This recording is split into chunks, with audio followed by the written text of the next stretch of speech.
Hello darlings, it's Tess, and today I wanted to give you a little look-see into the little mischief that I got myself into this particular Christmas. So you guys have seen my decorations, and so therefore you know that a couple of these cards that I found on Pinterest are used in it, but I just wanted to give you a look at all of them because I really do love them.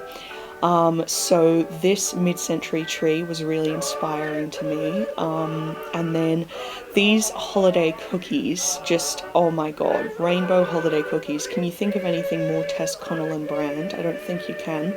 Same with those molasses jewel box cookies. And then we've got just vintage card after vintage card that is just so cute.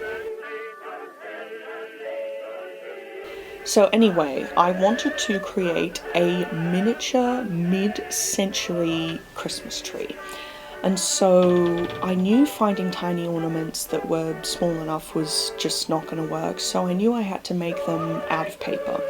So I printed everything out in a variety of sizes, and I used pictures of colourful wreaths that I found on Pinterest, but also a couple from Candy and Kit. I have lots of printouts of these sort of vintage mid-century Kitschmas ornaments that are blown glass, shiny bright, and a very particular colour scheme. So I printed all of those out, again in two sizes, because I didn't know which one would look right on the tree itself. But I think they're all really, like, beautiful, and I'm just really happy that via the internet we're able to have access to all of these vintage and historical things, in particular pictures that I have access to as a collage artist and for my different projects. So I'm really happy about that, and this felt like one of those times in which I was most grateful.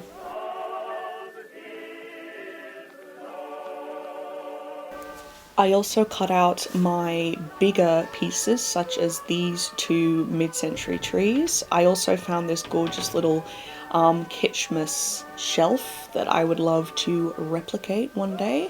And there are the bigger versions of the Candy and Kitsch Christmas wreaths. And this little pastel set of the bottle brush trees I thought was really cute. And then we have a couple more wreaths that I found on the colourful side. That one with the silver bow is a particular favourite. And then we have just a mini card of that sleigh.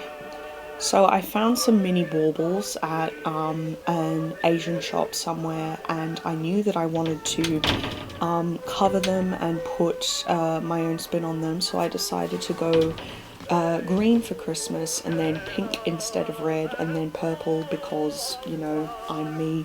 So I painted them the right colour, and I gave them a coat of Mod Podge and then the glitter. Here is the mini tree that I put silver spray paint onto. Obviously it was green before I painted it. And so here I am putting the little miniature Christmas balls onto the tree. I just think they look really beautiful. So eventually I got everything cut out specifically to its shape, rather than doing the regular cutting of just separating things. This obviously took forever. I had to put little holes in the middle of the wreaths and all stuff like that. But again, cutting out tiny things is something I'm used to after collaging since I was 11. So I think the tree looks very handsome just by itself, but I knew I wanted more on it.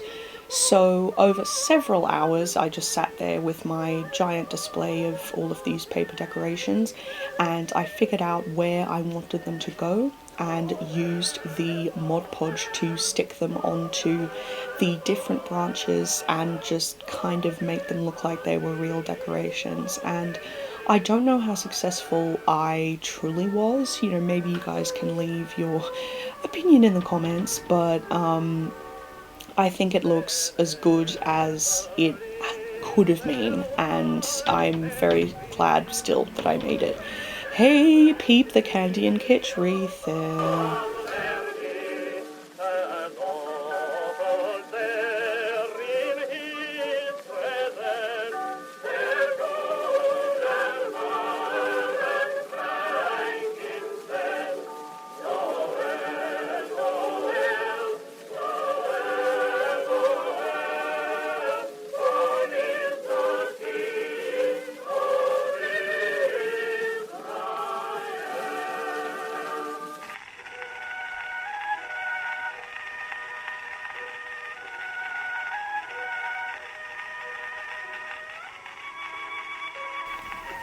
Now, my other Christmas tradition is an old one. The Mid-Century Tree is a new one.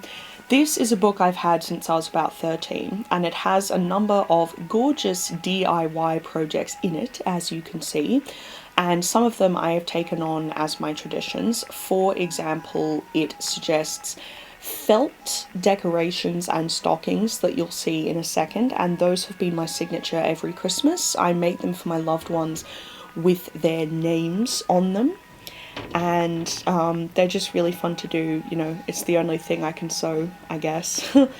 But another DIY in this book is gingerbread cookies.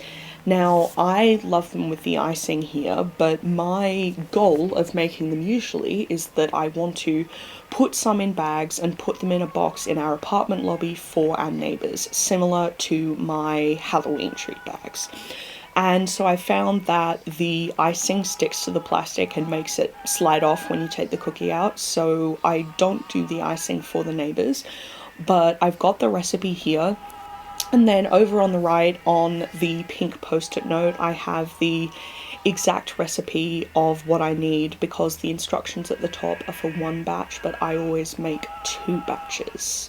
So I found our little keyring of cookie cutters, and a couple of them I'm really not sure about. So I actually went to the supermarket and bought some new ones. These ones are a lot more, you know, clear as to what they're supposed to be, so I think I'll use them. Every lamppost was dressed, and the Hoovel band marched in their presence.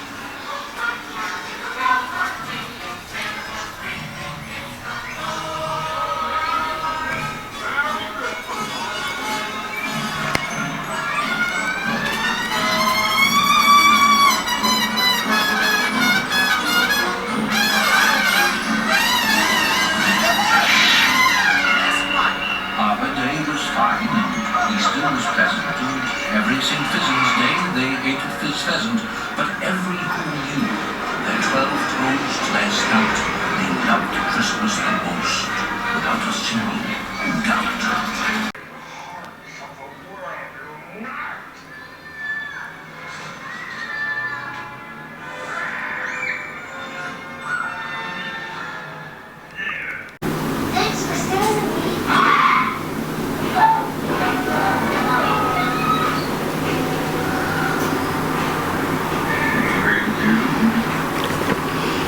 So while I was waiting for the biscuits to bake, I went and got some stuff that I needed. Obviously the clear plastic bags for the biscuits themselves, but I also wanted to have some decoration on them because, you know, I'm Tess and I need decoration on everything, and boring brown biscuits just aren't going to do, so I knew I needed some stickers to put on the bags. And so I found these at our local $2 shop, and I was very happy with them.